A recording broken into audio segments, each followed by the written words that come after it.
Hi viewers, welcome to NSR desk YouTube channel. இந்த video மூலமா EPF தரப்பிலிருந்து வந்திருக்கிற ரொம்ப மகிழ்ச்சியான ஒரு அப்டேட்டை பத்தி தாங்க பார்க்க போறோம். இந்த வீடியோவை மறக்காம உங்க நண்பர்களுக்கும் ஷேர் பண்ணுங்க.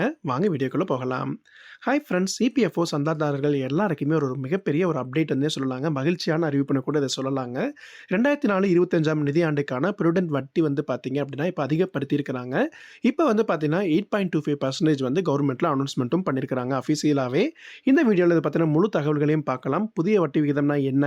இதன் மூலமா நன்மைகள் என்ன இருக்கு? உங்களுடைய சேமிப்புல என்னென்ன மாற்றங்கள்லாம் இருக்கு? அது மட்டும் இல்லாம ஒரு சில முக்கிய ஆலோசனைகளும் நான் உங்களுக்கு சொல்லி தர போறேங்க. வாங்க வீடியோக்குள்ள போகலாம். இபிஎஃப் மூலமா தனியார் துறையில வேலை பார்க்கும் எல்லாருக்குமே வந்து அவங்க சம்பளத்திலிருந்து 12% வரையில இபிஎஃப்ஓல வந்து பிடித்தம் பண்ணிட்டு இருக்காங்கங்க. அதுல வந்து நிறுவனமும் அதே அளவு தொகையும் செலுத்திட்டு இருக்காங்க.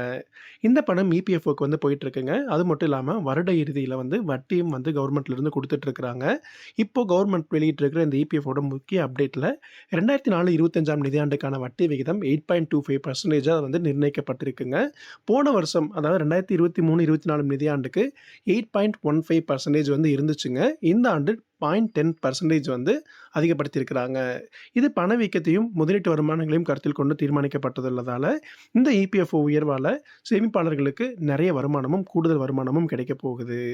இதனால என்னென்ன நன்மைகள்லாம் இருக்கு அப்படின்னு சொல்லி பார்த்தீங்கன்னா, இந்த உயர்வு உங்களோட சேமிப்புல நேரடியா தாக்கம் பண்ண போகுதுங்க. எக்ஸாம்பிளா வந்து இபிஎஃப் கணக்குல 5,00,000 இருப்பதா நம்ம வச்சுக்கலாம்.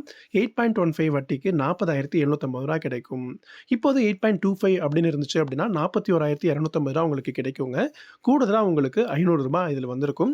நீண்ட கால சேமிப்புல இது ஒரு மிகப்பெரிய தொகையா வந்து மாறும். அது மட்டும் இல்லாம இபிஎஃப்ஓல வர எல்லா அமௌண்ட்டுமே வந்து டாக்ஸ் ஃப்ரீயாவும் இருக்கிறதுனால நிறைய பேருக்கு இது நல்ல ஒரு ஆப்ஷனா இருக்குங்க. அது மட்டும் இல்லாம இபிஎஃப்ஓல இருக்கிற எல்லாருமே முக்கியமா என்ன செய்யணும் அப்படிங்கிறத நீங்க நோட் பண்ணி வச்சுக்கோங்க. ஃபர்ஸ்ட் வந்து இந்த வட்டியை முழுமையா பெறுவதற்கு உங்களுடைய இபிஎஃப் கணக்கு கரெக்ட்டா அப்டேட் பண்ணி நீங்க வச்சிருக்கணும்.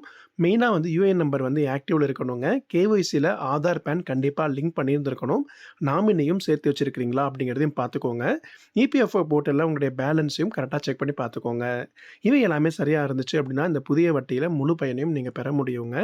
அது மட்டும் இல்லாம இபிஎஃப்ஓ இந்த மாரி பாதுகாப்பான முதலீட்டு வாய்ப்பு எல்லாருக்குமே குடுத்துட்டு இருக்கிறாங்க. இந்த ஆண்டு கூடுதல் வட்டி என்பது வந்து உங்களோட ஓய்வு காலத்துல மேலும் நம்பிக்கையுடன் பார்க்கறதற்கு வந்து உதவியா இருக்கும். இந்த வீடியோ பிடிச்சிருக்குன்னா லைக் பண்ணுங்க. மறக்காம உங்க நண்பர்கள் எல்லாருக்குமே ஷேர் பண்ணுங்க. மீண்டும் அடுத்த ஒரு பயனுள்ள வீடியோவில் சந்திக்கலாம். நன்றி.